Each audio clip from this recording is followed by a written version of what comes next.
We're here today to talk a little bit about prompt engineering for LLMs. Get right into it. And please, since it's got a small group today, feel free to interrupt me and ask questions as we go along, or happy to wait to the end and answer questions you might have as well.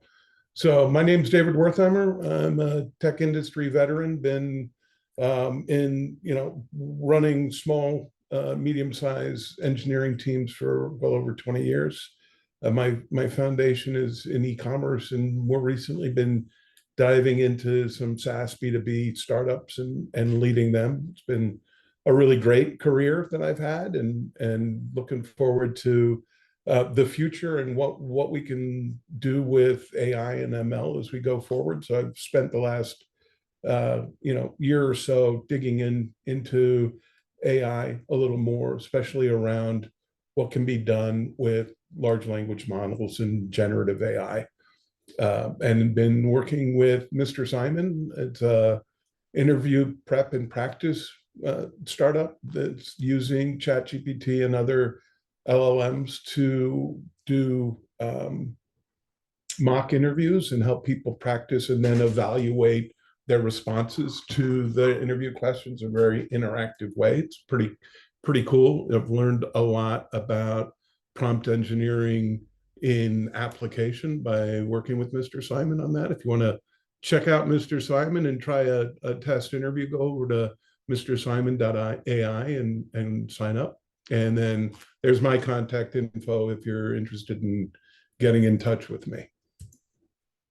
So during this, for this talk, I want to just kind of touch on the things you see here, define the difference between generative AI and large language models, explore a little bit about how large language models work.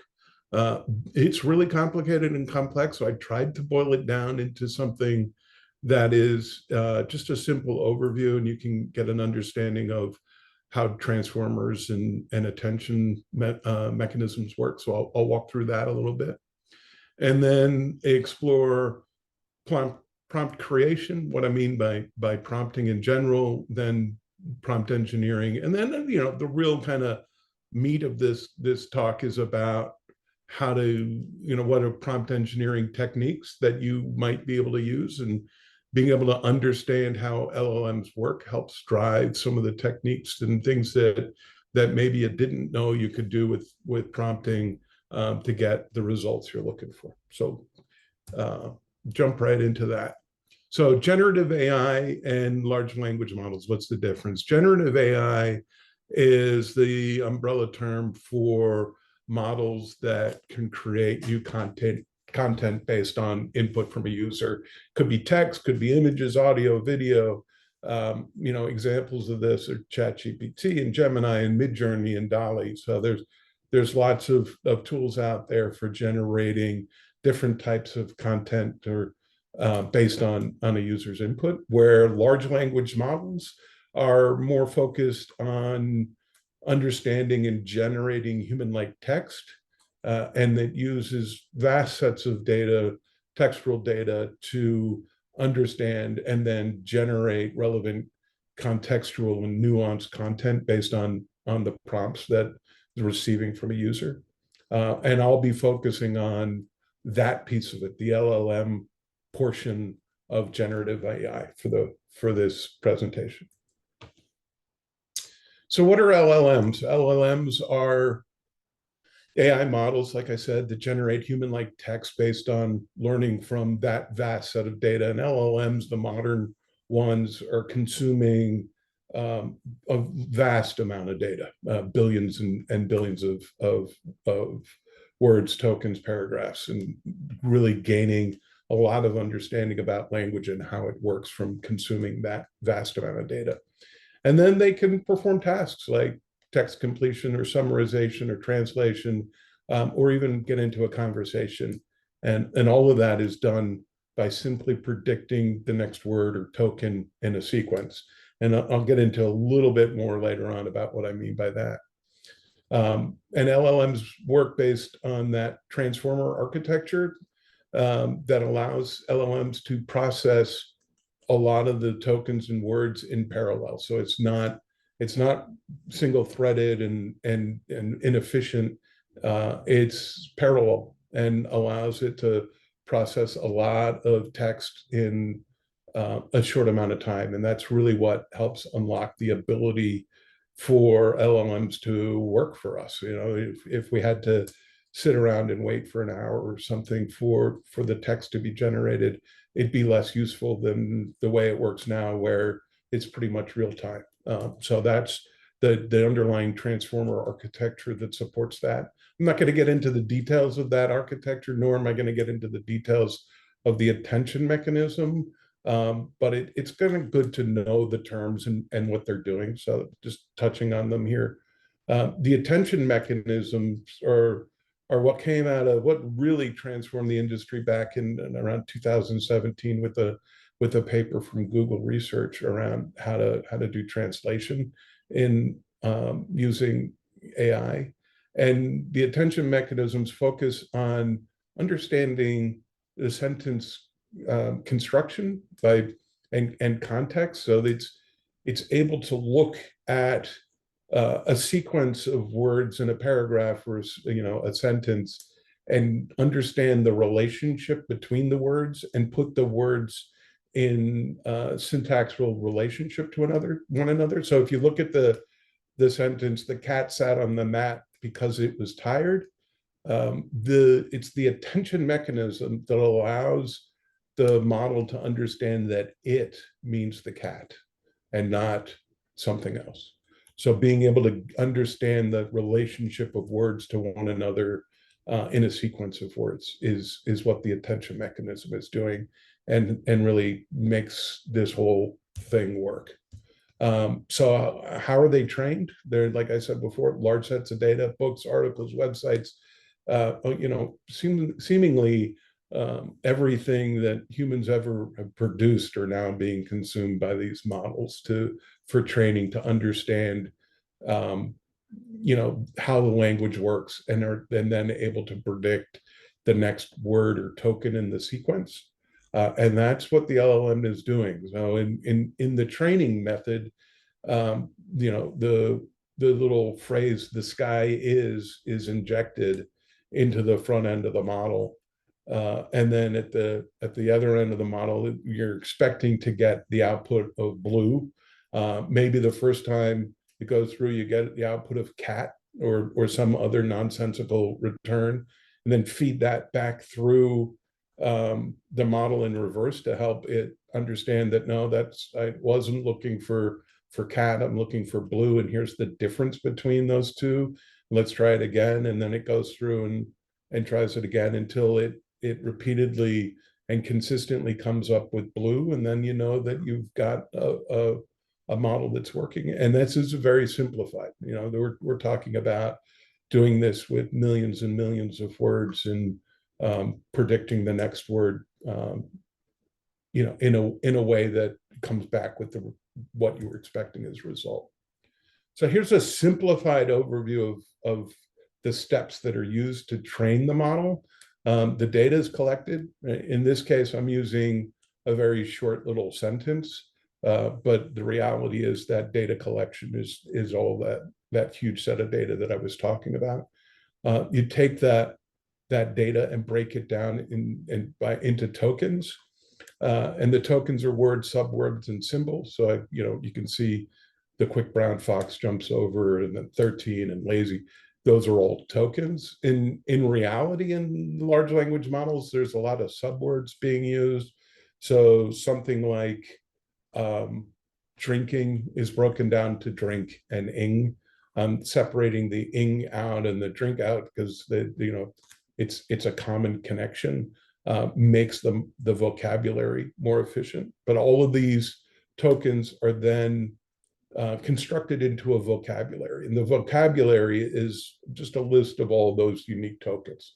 And then an ID is given to each of those that represents each of the tokens. And since computers work well with numbers and not as well with words and letters, it's the ID that's important. So all of the processing that's being done is being using the ID that then represents the token. And then the next step is to take those tokens and put them in context to one another in what is called vector space. So here's a 3D view of what that might look like for the word product. It's kind of there related to other things that are similar to product. The reality is the vector space is thousands of dimensions, which I personally cannot visualize. And I can do 2 or 3 dimension visualization, but beyond that, I can't. But each of the dimensions represents some level of semantic relationship between a word and other similar words. So the model is looking at thousands of dimensions, with each dimension representing some form of syntax. So we don't necessarily understand what that is because the model is learning that through its training processes. But that's what gives us the ability to look at something like, cat being similar to dog, but cat also being something that's similar to John Deere, and that it's construction equipment. So it's those different syntactical relationships that come out of the ability to have everything mapped into vector space. And then once all the tokens are defined, you can pump a sequence of tokens into the model for training. That's where it's going through this transformer model with lots of with the attention layers and some other things going on. Lots of math is being performed to come up with the predicted next token. Check that token against what was expected, and then feed it back through the model to say if it was right or not, and how things need to be adjusted to get closer to the expected output from each iteration. And this runs millions of times until it gets good at coming up with what was expected. So that's a really quick overview of how LLMs work. Hopefully that made sense and is understandable. Now let's move into LLM prompts and what they are. So a prompt is input you provide to get a desired output. So write a short paragraph about Agile software development or product management. Write HTML code to generate a drop-down selector for story points. Something I've been doing a lot of lately with Mr. Simon is export a JSON object using this format. Then I can then take that JSON object and chop it up and format it to present back to the user in using the formatting I want. So it's great to be able to generate code or a JSON object and then be able to manipulate that in the ways that we want to use it. Prompts can also be a series of instructions. So the example here, tell me a story about a scientist studying life on Mars, will generate a story about a scientist studying life on Mars. But then you can come up with the next prompt and just ask, what are some of the challenges they face during their research? And the model understands that this is a continuation of the previous prompt and knows that talking about scientists and their challenge of studying life on Mars. So it's good to know that prompts can be a series of instructions. Now, what makes a well-constructed prompt? And I've kind of through working on defining what this is, come up with the 4 C's of a well-constructed prompt. I'm hoping the rest of the industry takes this on as I share it more.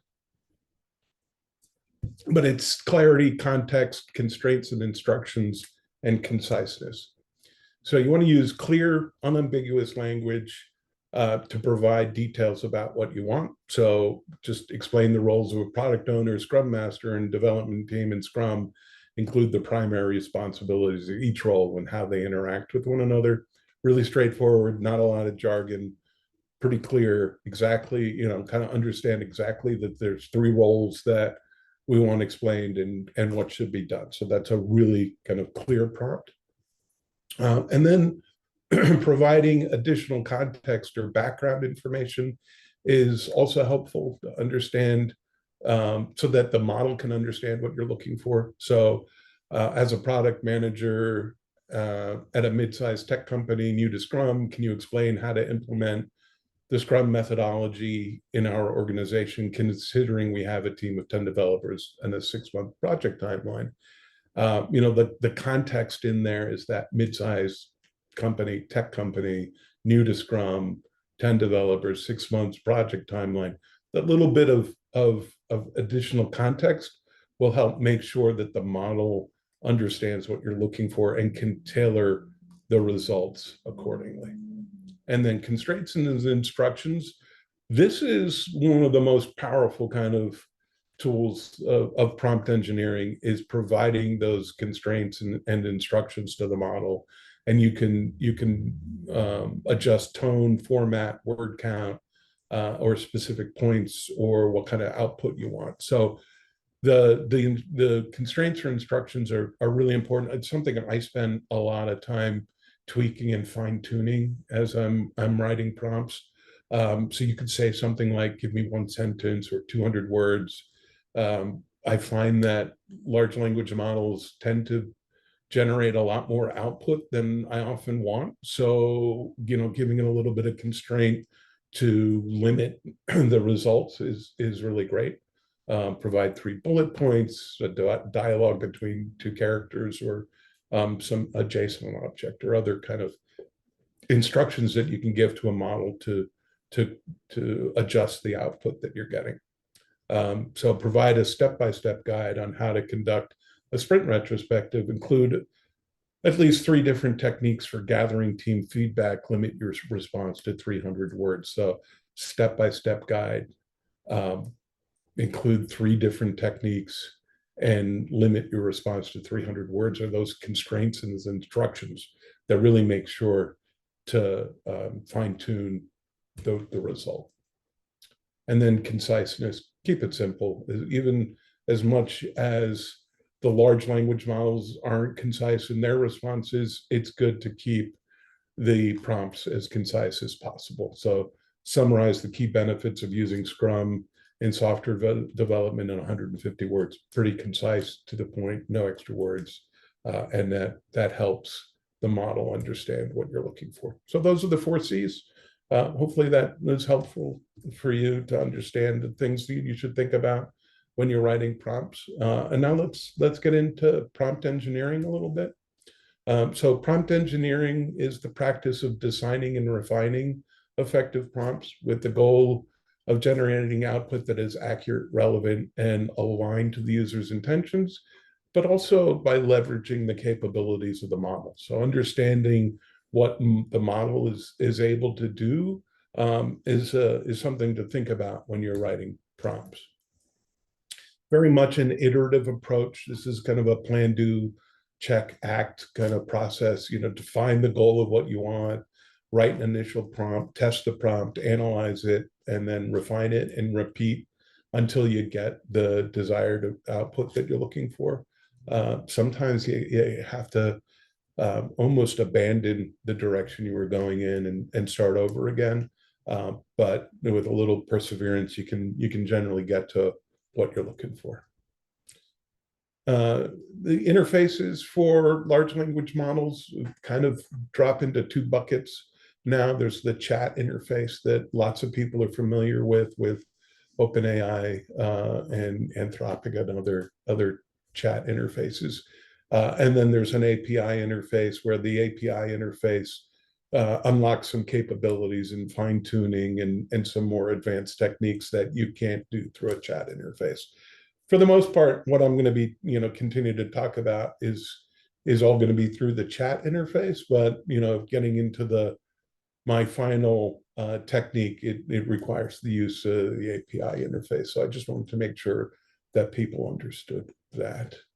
All right, so prompt engineering techniques. This is where the rubber hits the road, and I'm hoping that I can share some techniques that are useful.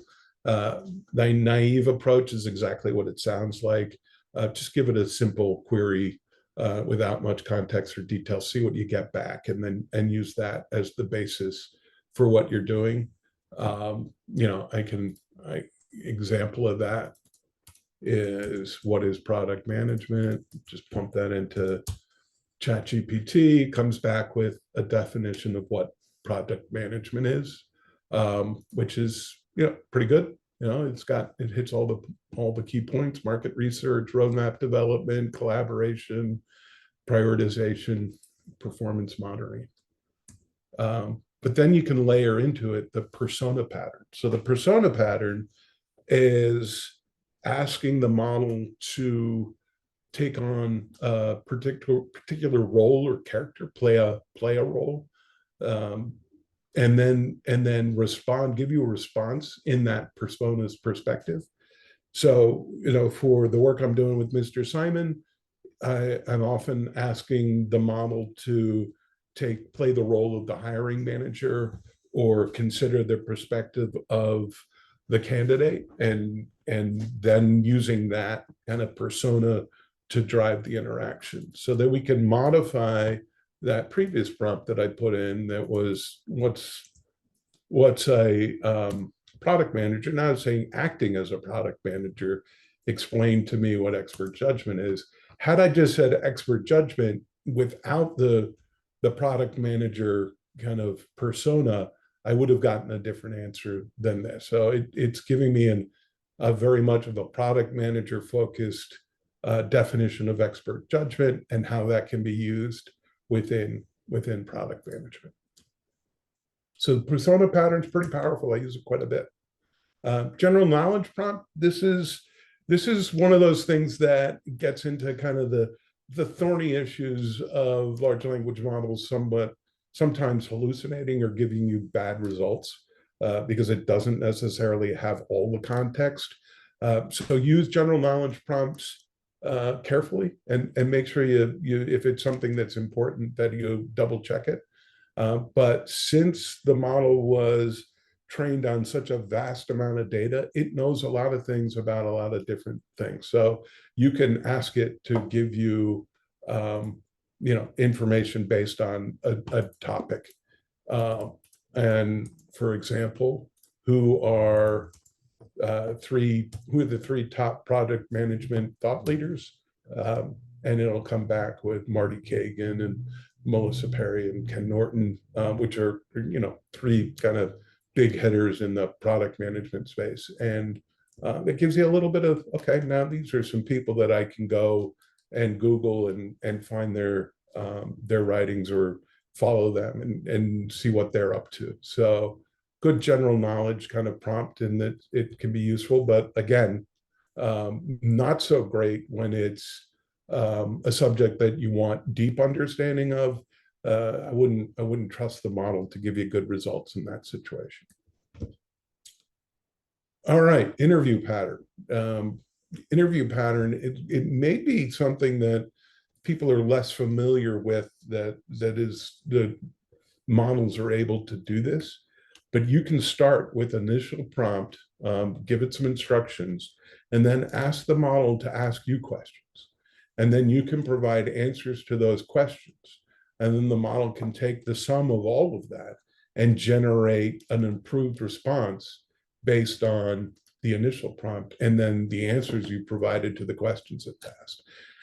And one of the classic kind of models of this, or examples of this, is a travel agent, acting as a travel agent. Ask me questions about the kind of trip I want to take, and then go through that process. So I put a little spin on that here.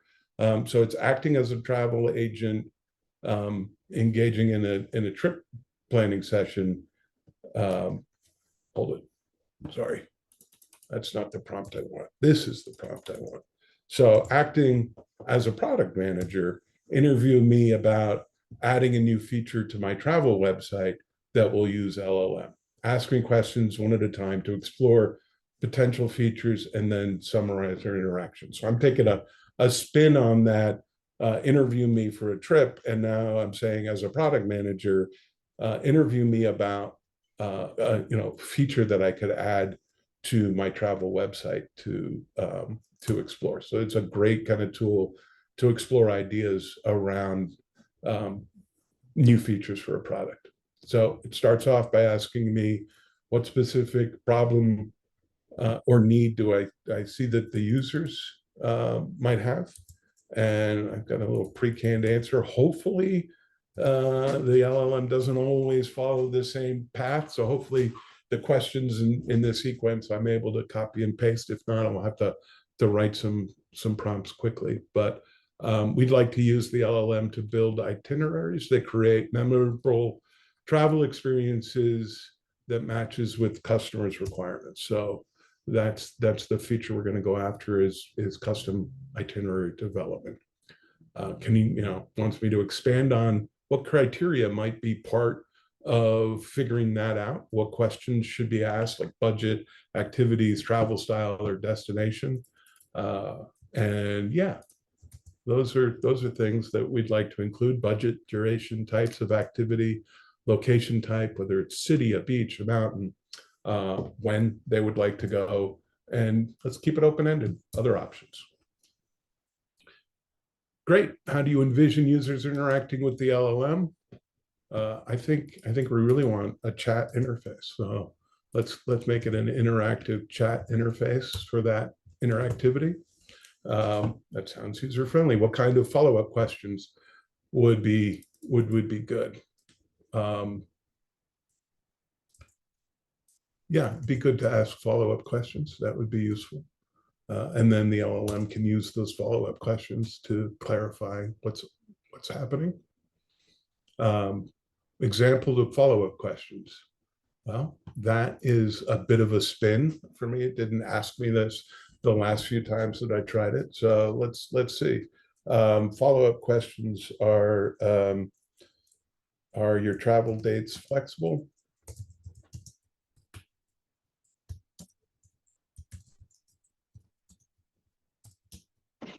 Or maybe, are you traveling as a group of people? How many, right? You traveling alone or as a group?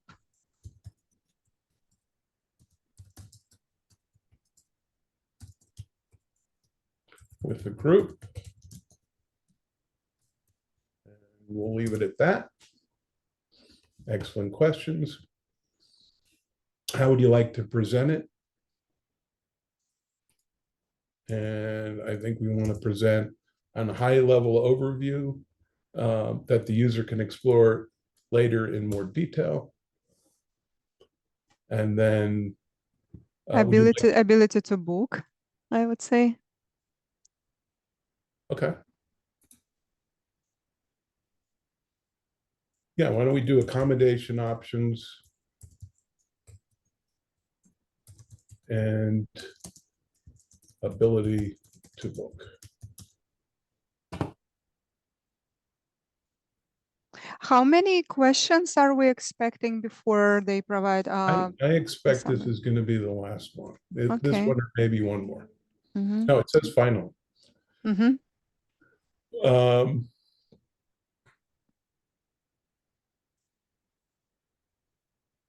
No, we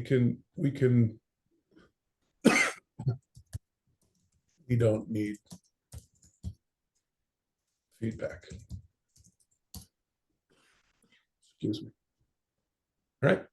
And then it produces a summary of what we talked about and what the feature may look like. Your user needs, user interaction, follow-up questions.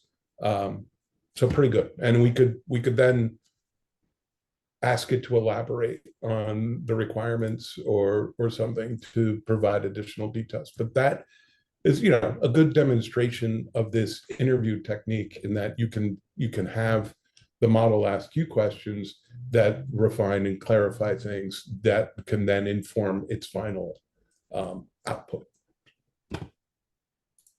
It's like it brainstorms together with you, right? Yeah, it's great. I use it sometimes to help kind of work through an issue and interactively with ChatGPT.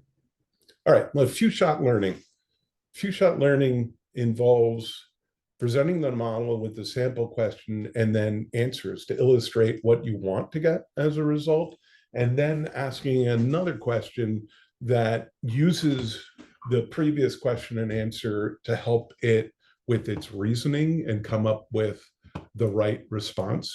So earlier models would often get tripped up by seemingly simple things. For example, this first question that I have here, Roger has 5 tennis balls. He buys 2 more cans of tennis balls. Each can has 3 tennis balls. How many tennis balls does he have now? Early large language models would struggle with that. Was the answer 7, 11, or some other number based on, maybe it's 9 based on that there's 5, 2, and 3. It really struggled with this. So being able to reason it out and say that Roger started with 5 tennis balls, 2 cans have 3 tennis balls each, for a total of 6 tennis balls. 5 plus 6 equals 11. The answer is 11, is really providing that rational thinking kind of process to the model so it can come up with the right answer. You can then follow up with the cafeteria had 23 apples. If they used 20 apples to make lunch and bought 6 more, how many do they have? And you'll see that the model will come back with the reasoning steps and how it got there based on the reasoning that we were using for the tennis balls. So it started with 23, used 20, 23 minus 20 is 3, bought 6 more. Now you have 9, and it comes up with the right answer. So it's something to be aware of, that you can provide it with a question and reasoning example to help inform the processing that it's doing behind the scenes.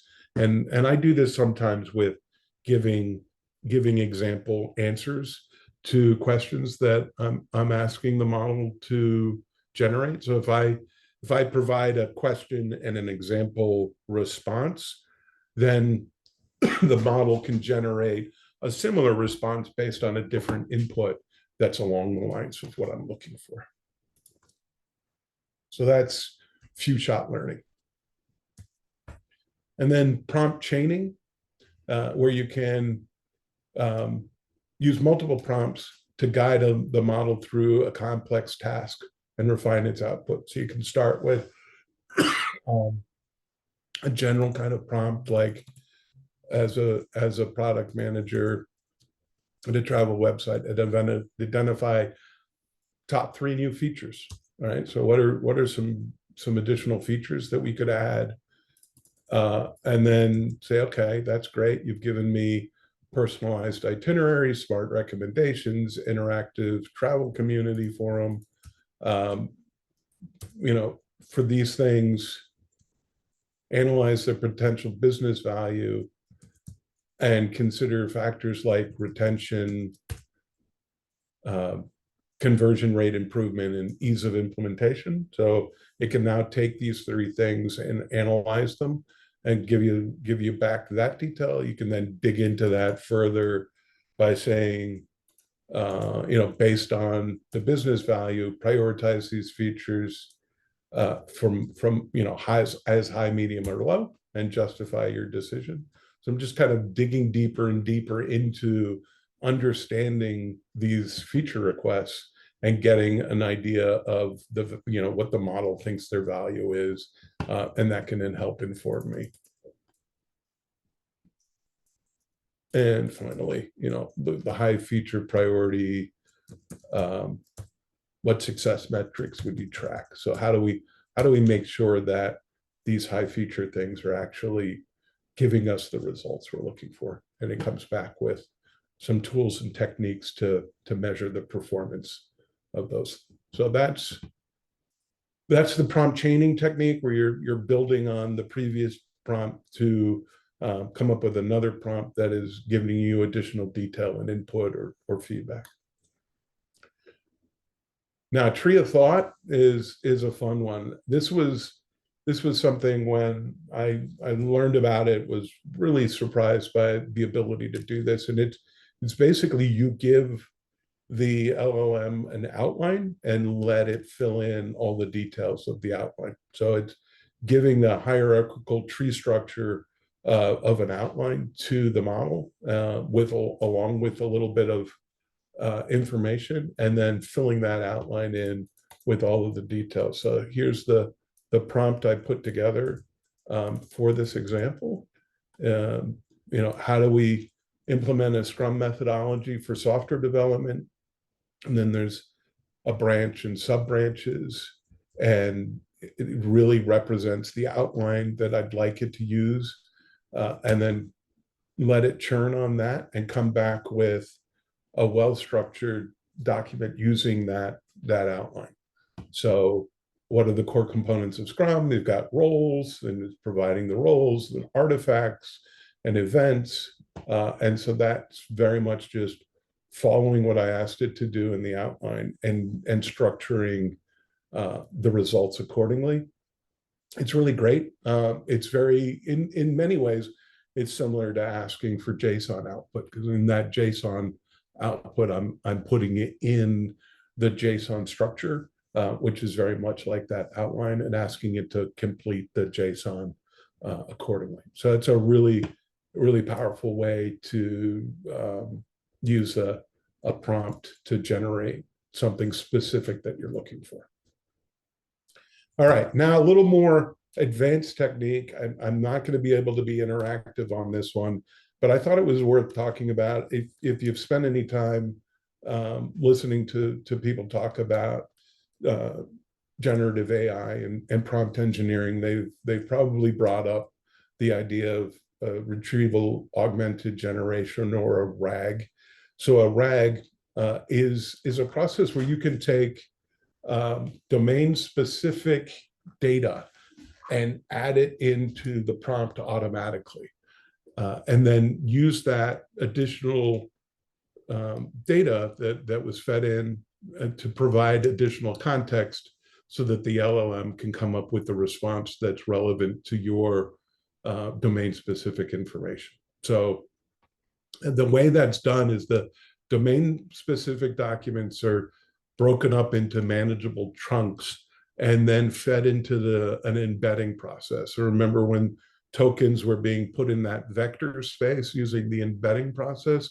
Now you're taking domain-specific data, breaking it up into manageable chunks, putting it through the embedding process. So you're taking these chunks of information and putting them in vector space, stored in a database for later retrieval. So along with a short paragraph or half a page or a few sentences of text put in that vector space, you can now generate a prompt, go through the embedding process on that prompt, and use it to retrieve from the database other of those other chunks of data that are in a similar vector space as the prompt. So you feed in a prompt, and it will pull in the extra data. One of the classical kind of examples of this is, there's a company has a interviewing process, and part of the interviewing process is to go to one of their facilities, and if somebody has a question about where do I park, no LLM is going to know just generally where you should park when you're going for this interview. But if you take all of your company data, it includes locations and where you could park and other information, and put it into the RAG process. Now somebody can ask the LLM, where should I park? It can pull that relevant data from the encoded data in the vector space and include it and actually come up with an answer. So this is a really powerful tool when you want to use domain-specific information. And another classic example of this is repair manuals. If you can chop up repair manuals into manageable chunks or user guides and put them in a database, and then somebody can ask about, okay, I need to fix my oven. What do I do when I see this code? It can go into the vector database, pull that information out, and come up with an answer. So it's a pretty powerful tool. And that's the RAG process. And that is all I have prepared to talk about today. So hopefully hopefully that was useful. You gained some information about how LLMs work and how you can use prompt engineering to improve the responses that you're getting from them.